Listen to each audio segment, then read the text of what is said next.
Hey guys, it's Jack, and in this video, I'm going to show you how to make your 12-foot skeleton talk and say anything that you want it to say. So before we get into this video, I'm just going to kind of warn you guys that this is a fairly invasive process and you're going to be doing a lot of cutting in your skeleton. So if you're not fully comfortable with that, I would suggest that you do not do this. But if you are comfortable with that, let's move into the next part.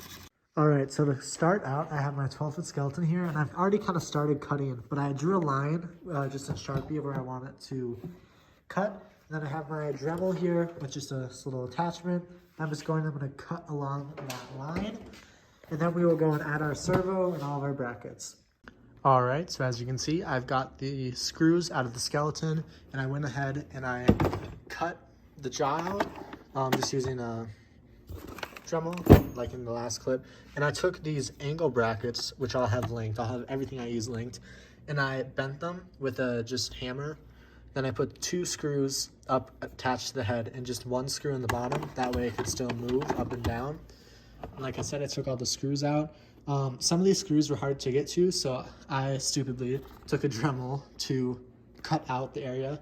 Would not recommend that because now, for example, there's this hole right here.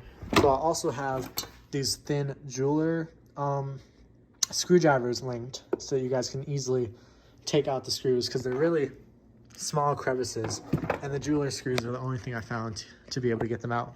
So now we're going to install the servo and the push rod.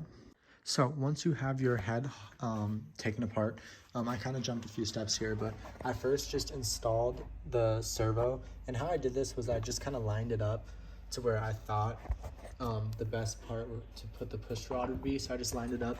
It's on the left side, and I just have screws going out. I only have 2 in right now because that's pretty much enough.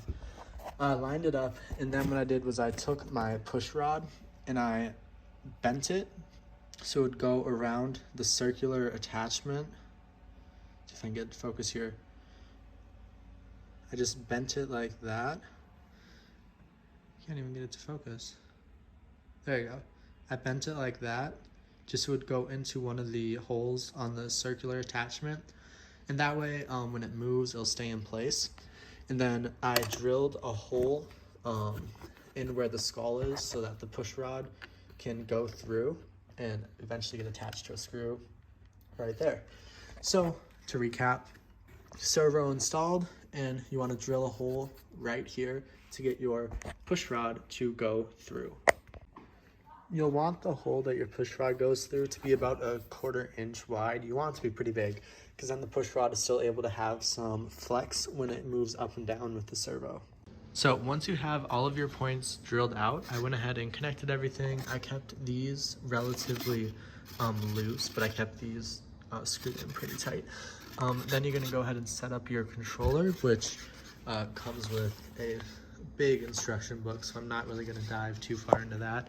But you can see on the board, I don't know actually if you can see with those colors, but you have like your minimum, your maximum, play, go, stop, whatever. And it's hooked up to a motion sensor right now, which is why it is going off repeatedly. And then I just have it going into this speaker here. And it's playing Dr. Seuss, because that is all I could find to load onto the micro SD card that's right there. It's very, very simple. If we come in the front, we can see that the jaw is moving.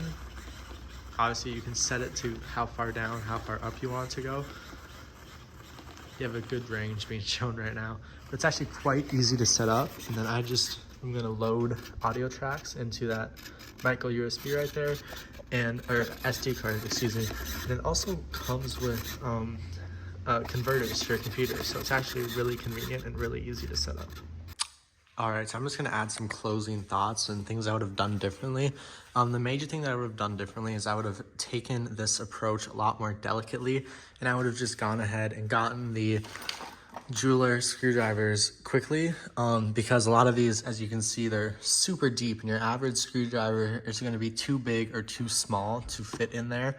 So I had to get these jeweler ones. I'll have them linked below, because that would have saved me a lot of time with the Dremel and a lot of accidental damage.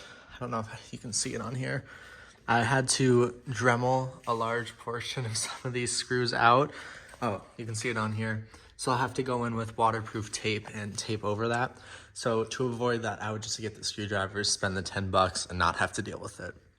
But besides that, this project turned out so perfectly and I'm really excited to see it when it's finally 12 feet up in the air.